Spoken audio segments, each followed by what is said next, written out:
Good morning, everybody. Good morning. How are we doing this fine day? Wonderful. Great. Oh.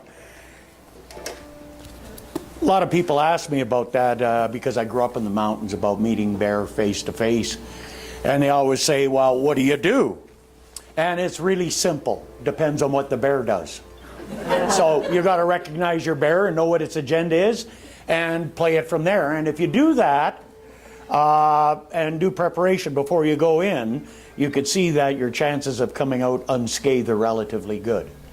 However, in any situation, you've got to go in there with your mind open, okay? And initially, we always draw back into our humanity to deal with situations rather than depending upon our spirituality. And so today, my topic is joining the opposition. And I know Reverend Nadine didn't have any intention of that having to do with the election tomorrow.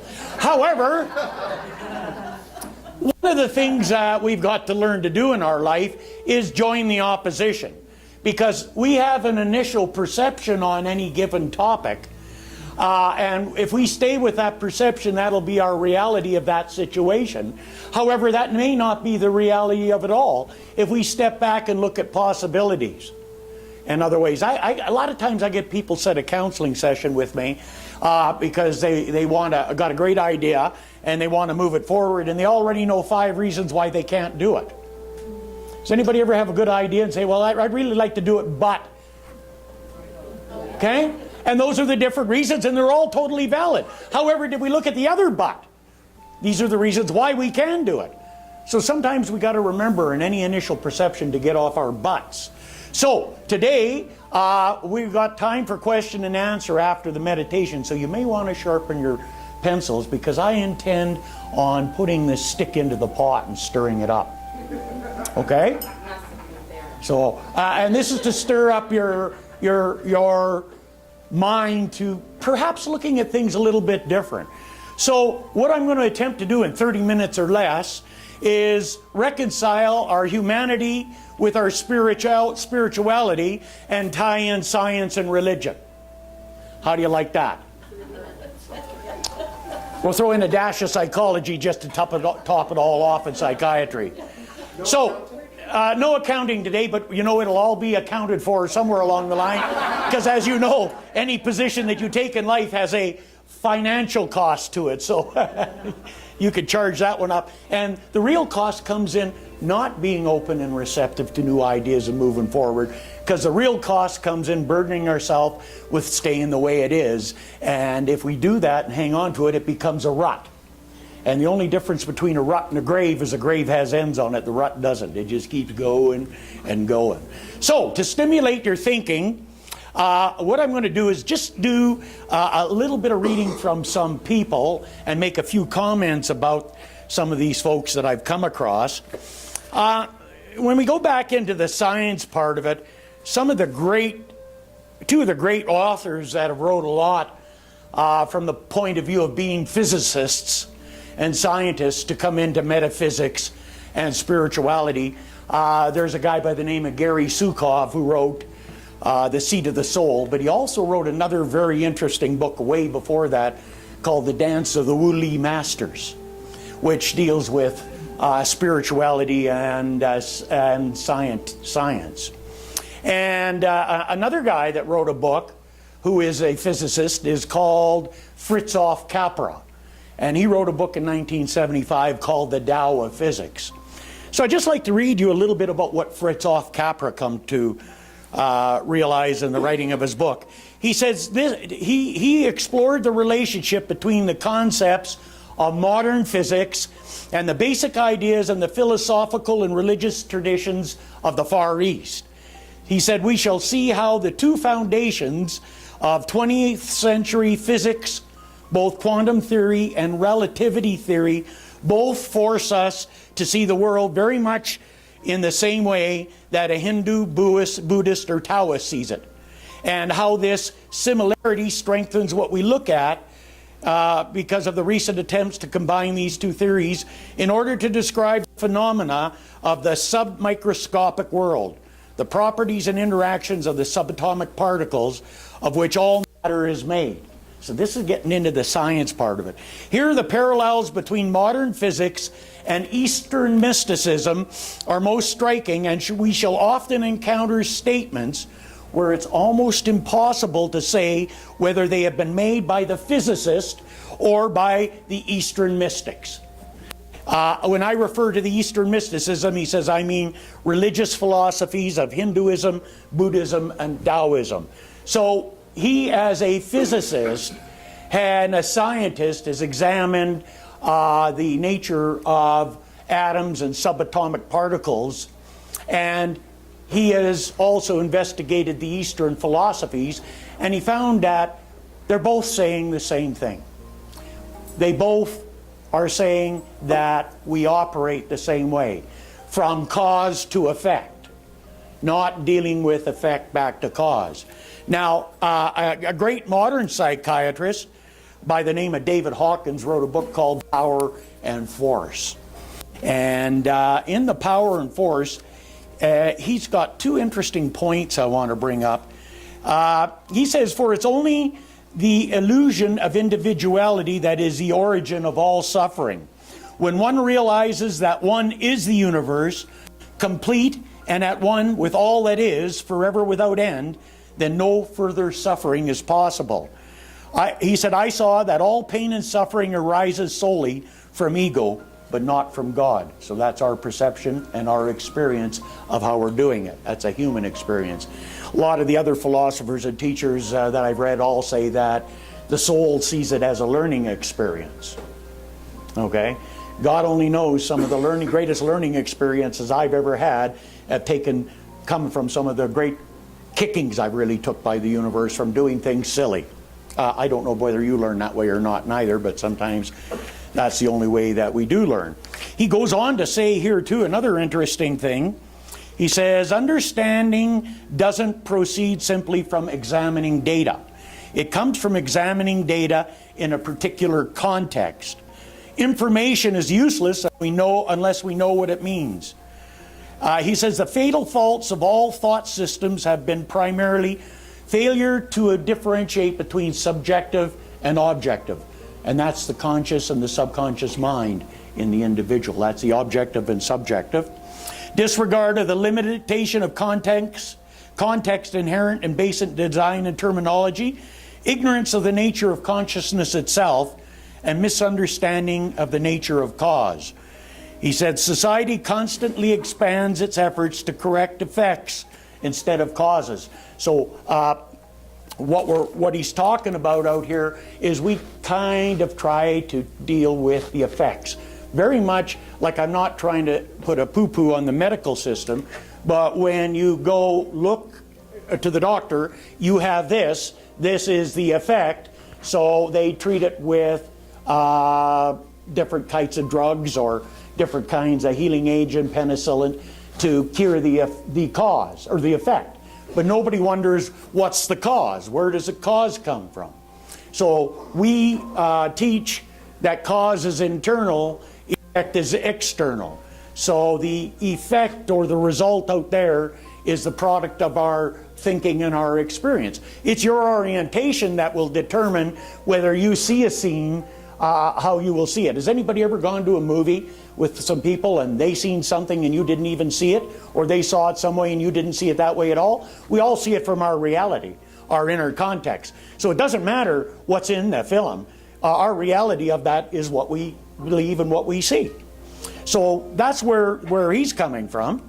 Dr. Holmes, in The Science of Mind, who is a founder of our philosophy here, says that the law of mind, which is the medium of all action, is a law of perfect balance. The objective world perfectly balances the images within the subjective. Cause and effect are but two sides of the same thing, one being an image in mind and the other being its objective condition. And then the last one that I'm going to talk about here is from an old book you're probably all familiar with, and a statement you're all probably familiar with. And I'm going to address that today. It comes from Genesis chapter 15 to 17. And so we're going to see how they're all the same. even though you might initially get different types of perception. And the topic I've chosen, the quote I've chosen, is one of the more popular ones for people to contest today. Unto the woman he said, I will greatly multiply thy sorrow and thy conception. In sorrow thou shalt bring forth children, and thy desire shall be to thy husband, and he shall rule over thee. Has anybody ever heard that one before? Well, we're going to talk to about that one. And here's the controversial story. I'm going to tell you why that's true. Have I got the pot going yet? Ah, good. Okay. So one of the basic things that all of these people are talking about, whether it be in the Old Testament or one of the things, I forgot to mention this somewhere in here. About the concept of metaphysics, which is looking at things beyond metaphysical. And this concept of metaphysics and looking at things differently is not, gee, this is something we're doing here in the New Age. Actually, this idea that I'm talking about was officially coined and put to slate in 4th century BC by the guy by the name of Aristotle. You may have heard of him. And he said that with respect to metaphysics and this idea, dealing with first principles, this is what it is, the relationship of the universal to particulars, and the philosophical doctrine that final causes, design, and purpose exist in nature. So this is the doctrine of causation. It exists. There's a design, and there's a reason why everything exists. Okay, so let's take it back to the understanding of basically how we work. And we take it out here first. We've got a seed, and that seed within it has everything that it needs to be the full expression of the plant. It's got a pattern within it. All it needs is a medium where the seed can come into form. Of course, we all know that soil. Nobody really knows how the soil works. We got these hypothetical principles and everything. It doesn't explain how some of the seeds they found in the pyramids from 2,000 years ago when they were brought out had the right conditions they grew. Doesn't explain why flowers that hadn't been seen in 300 or 400 years in England after the bombing blitz, the seeds were brought up to the surface and flowers had grown that they hadn't seen in 300 years. Okay? So it's always there, waiting for the right condition to bring it into form. That's the seed, soil, and plant. That's the creative process in nature, but it's also the creative process in the individual. We have the seed, which is formulated in our conscious mind, and as we add the nurturing and the energy to it, and the belief to it, that gives it the creative condition where it goes into the subjective or subconscious mind, and then the subjective or subconscious mind acts upon it and brings to us the people or the circumstances or the situations that we need to have in order to step in and be able to bring that idea into fulfillment. Murray in the Scottish expedition in 1954 said that when commitment is made and a definite moving forward takes place, then providence moves in and creates all kinds of circumstances and situations and events and brings to you all kinds of people that wouldn't have come to you had you not had this idea, but they're all there to help you fulfill that. So once you get the idea and the belief and you're willing to take it forward, you've got all the conditions and circumstances will come to you to help you fulfill that. I can guarantee you, if you look back on some of the goals you've achieved, when you started, you didn't know what you were going to do to get there. However, as you went along, these coincidences happened. These unusual things. Oh my, isn't that lucky? No luck involved. There, providence works here. The universe works to bring that to you. Okay? So it all depends on how your presentation is, and it's not about that, it's your interpretation. So let's go back to one of the favorite stories is out of the Garden of Eden, the creation. And you see, we have this idea that we've been taught that Adam and Eve were the first and they created it, and you heard the story about woman having to obey man, and this was God ordained and all of this, and they went through quite a process there. And you see, if you take that literally, then what it does is it examines human beings and separates them by gender. It's not what that's about. That is the wrong interpretation, in my opinion. It's what we teach is called allegorical. That was a story that was told to teach us spiritual ideas and spiritual principle. So, how does it work? Well, you see, first off, we got that spiritual part of ourselves, which is whole, perfect, and complete in all ways. Okay? And then we have that human part of ourselves. So long as we're stuck in that spiritual part, we don't have this concept of the physical world. We don't see things as good and bad. We just see things as this is the way it is, what's my experience of it, so on and so forth. However, in the physical world, we label things. This is good, this is bad. This is hot, this is cold. This is up, this is down, just like me. Okay, so we label it like that. So, the story of Adam and Eve is not a story about a man and a woman. Sorry, folks. Got to get it out of you. Of course, we always think Adam and Eve as being white, and they have a nice white family, Caucasian, fits into the neighborhood and stuff like that. No, it couldn't be, because they didn't know what white was then. So sorry, folks, we're all out on this one, if that's what you're thinking. Get that out of your mind too, huh? And the Chinese civilization that went for 5,000 years, they said, which is 1,000 years longer than Adam and Eve. I don't know how that works, but maybe it is just a story, an allegorical story about creation, where you see Adam is the masculine principle, and this has got nothing to do with gender, by the way. Okay? The masculine principle within the individual, which is the conscious mind. It's in the conscious mind that you choose to focus in on an idea and to take that idea and move it into experience. That's the masculine principle. The feminine principle within the individual is a subjective mind. It's the creative, intuitive part of us. It's where spirit works. It's the garden of our soul. It's the seat of our soul.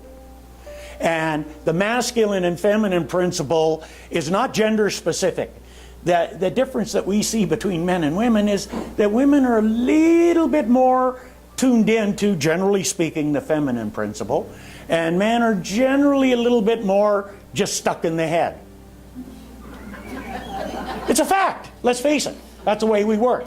However, that does not mean that men do not have feelings and do not use their intuition, and it doesn't mean that women aren't logical and can't think. Okay? It doesn't mean that at all. It's got nothing to do with it. There's that happening. So if you think that the conscious mind, the masculine principle, is the seed, and the feminine principle is the subjective part of you, it's the soil, it receives that and operates upon it to bring to us the situations, circumstances, conditions, and people that we need to fulfill our heart's desire. However, you must remember that the soil doesn't say, oh no, the boss really doesn't want peas, I'm going to grow corn. The boss really doesn't want marijuana, they want thistles. Oh my God, we're not going to get high on that, are we? No, you won't. No, the soil doesn't make those decisions for us. The soil will accept the seed, just like the feminine part of you or the subjective part of your nature will accept the seed that's planted in it.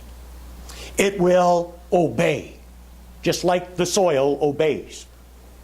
So when you read that and hear that, you think about it that way, because it works the same for you as it does for me. It's not gender. Whatever you choose to think, your heart will follow. Sure, it'll go kicking and screaming sometimes.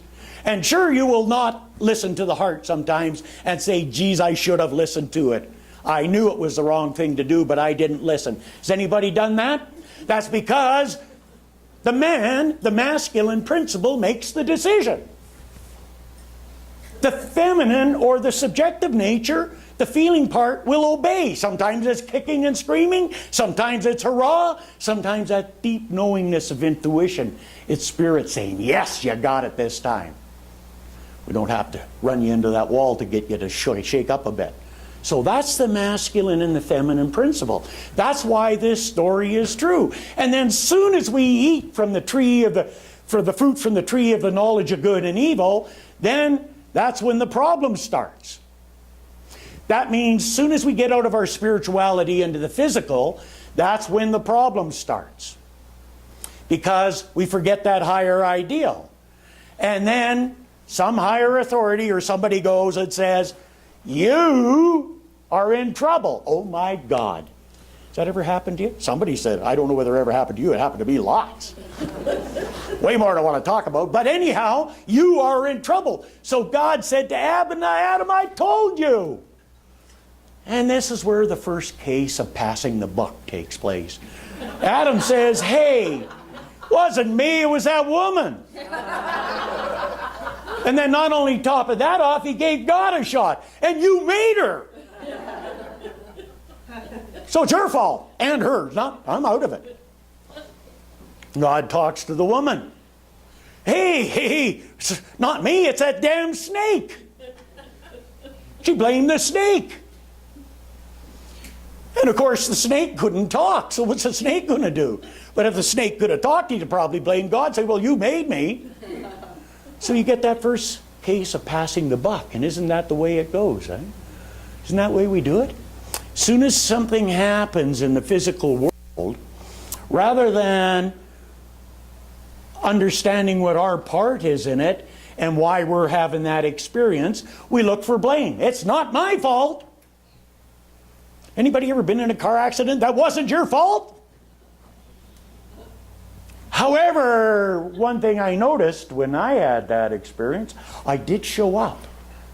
I was there. Okay, so there's always the realm of the physical. But then there's always the realm of the metaphysical, beyond the physical. So rather than labeling our experiences as good or bad, rather than living in duality, we look at the experience and what is it I need to know that drew me to this experience? What is it? Any experience you have, you've been drawn to it, and how you see it when you look at it is going to be your initial perception. That might not be the truth at all. So one of the things that we want to know about ourselves is what drew me to this experience.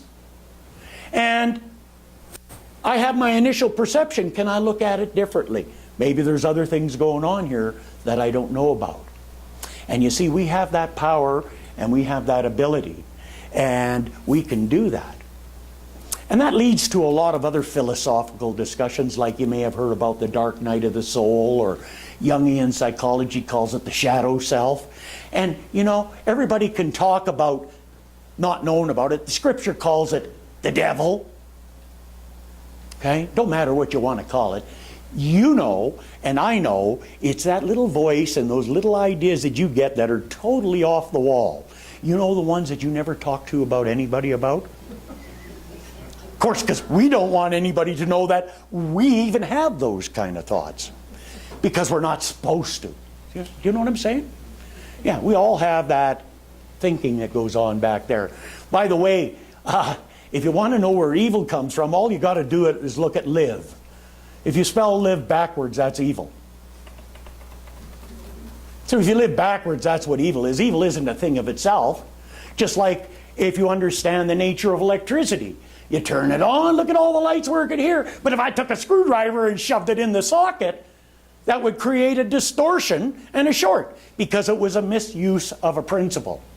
And anytime we misuse a principle, there's a result or an effect. So for example, how many of you, here's a thing you could do. You could run home, you take a light bulb and screw it out, and then you stick your tongue in the end. And see what happens.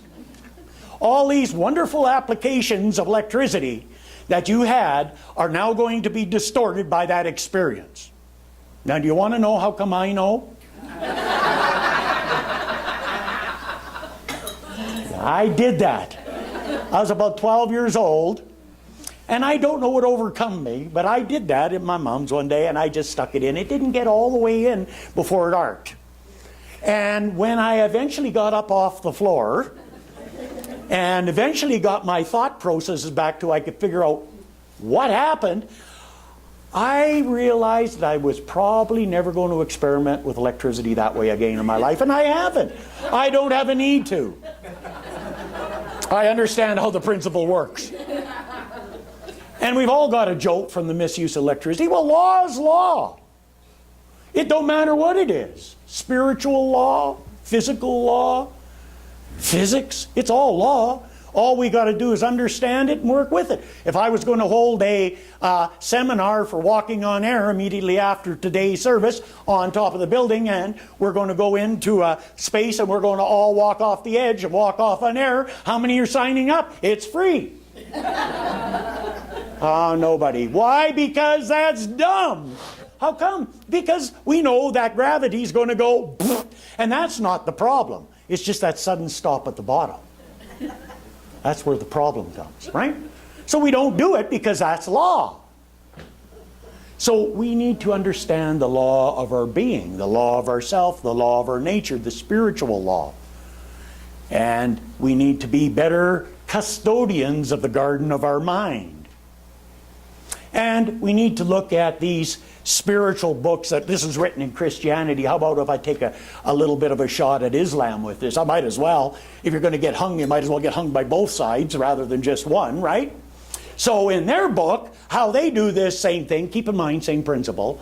They say that the woman shall walk 2 steps behind the man shrouded in a veil. Huh? Right? Everybody know? Right? That's a fairly common one. Same thing. How's that the same? Well, when you take a seed and put it into the soil, do you see what the soil's doing there? You don't see it. Nobody goes up and digs the soil up just to see. Is that working? No, no, no. It's working today. It's growing a little bit. We don't do that. Why? Because we understand that's part of the process. So it's shrouded in a veil. And when you take the seed and put it in the soil, when do you get the results? Right away? No, it takes a bit for the garden to grow. So it's a few steps behind the idea. So the woman, the feminine principle, walks 2 steps behind the man shrouded in a veil. So you could see how these similar truths out of Islam and Christianity have been taken and literally interpreted to be gender specific and placed women and men in a real terrible position. And we're only got a couple of 3 billion people thinking like that. So it's time for us to start changing it. Because the truth is there. Both the guys had the same idea, what we just talked about. But when you start taking literal and rather than allegorical interpretations, then that's what happens. And people say, well, why didn't they just tell it the way it was? Well, it was real hard walking around carrying 100 pounds of slate or 100 slate tablets just to tell a little story. So all of Scripture and that, keep in mind they didn't have books. They certainly didn't have iPhones, which would have been a whole lot easier communicating. So how did they do it? They told stories. Stories which had inner meanings. So if you look at all the books of wisdom, you'll see there's quite a bit of conflict in them, if you take literal. In the Bible, there's lots of violence in there. But if you take the inner meaning, the meaning that was meant for us to look at about the inner self, then the stories are all relatively consistent. And that's the key. Did anybody learn anything new about the Garden of Eden today that you never heard before that way, maybe? Huh? Does that seem like it's a little bit more reasonable from an allegorical point of view? I think so. So, joining the opposition is not such a bad thing. It doesn't mean that we're opposed and against something. What it means is, let's look at a different viewpoint. Let's examine things from different viewpoints. Let's don't take anything as gospel. When I teach accounting the same way I do metaphysics. I get up there and I do everything on the board and I get a problem for my students. And I always say, who's got the answer? Somebody say it. I said, do you believe it? Everybody says yes. I said, no, don't believe it. Let's prove it. Don't believe this. Prove it. That's the nice thing I tell people about this. It's a practical, provable philosophy. If you work with it, it'll work through you, and you get to prove it. You don't have to accept anything that anybody else says. You take the ideas and work with them, and you can prove it. You can get the results. And everybody does it right now. Everybody works the law. They just don't understand it. For example, gee, I was just thinking about calling somebody, and I've been thinking about them, and they call you. Oh, you just popped into my mind. Back in the days when we didn't get the phone packages and I discovered that, I wanted to talk to somebody who was long distance, I focused on it. And within a week or so, they called me. Saves on the long distance bill. And it's kind of neat having it happen because you never know when, why, or how. Okay? Oh, I know their name. It's on the tip of my tongue. 2 days later, you're in the shower. Boom, there it is. How did that happen? Well, people don't think about it. That's a principle in law. That's the receptive quality of mind. That's asking a question and getting the answer. So all of these principles are here. All of them are practical, provable. They are all very simple. It's just that within us, we've got that constant dissertation and struggle between the spiritual self and the human self. And it would be nice if we could get rid of the ego, but you can't, because that's part of who and what we are. And you can't. That's just part of what the journey is. So you don't fight it. You don't resist, because what you resist persists. What you do is you embrace it. And you embrace that part of yourself. You embrace the inner critic. You embrace that because that's all part of what you are. And then you can choose what one you're going to act out on. You could choose what part of yourself you're going to listen to. And no matter how you do it and how good you get, after 32 years experience, I still do stupid things. And I do them and I know darn well they're stupid. And then I get to be right about it. And then I get to be saying I'm never going to do that again. And then I do it again and I go, oh my God, this is really stupid. Does anybody do that? So, you know, we can't escape from all of this. This is a reality of who and what we are. We can only explore. We can only advance ourselves. We can only step out and join the opposition and see things differently. So I know for you, as I know for myself, that as we go forward in this journey, and as we remain open and receptive, and as we release the need to control, Doug's saying this, as we release the need to control out here, then we become perfect in control, because inside is running the show, and that's the spiritual self. So I know for you, as I know for myself, that it is now your reality, and there's an expansion of this idea inside of you and a willingness to put it into practice and test it. And we go forward in the coming week knowing that our seeds are rewarded with beautiful experiences. Thank you, and so it is. Yeehaw!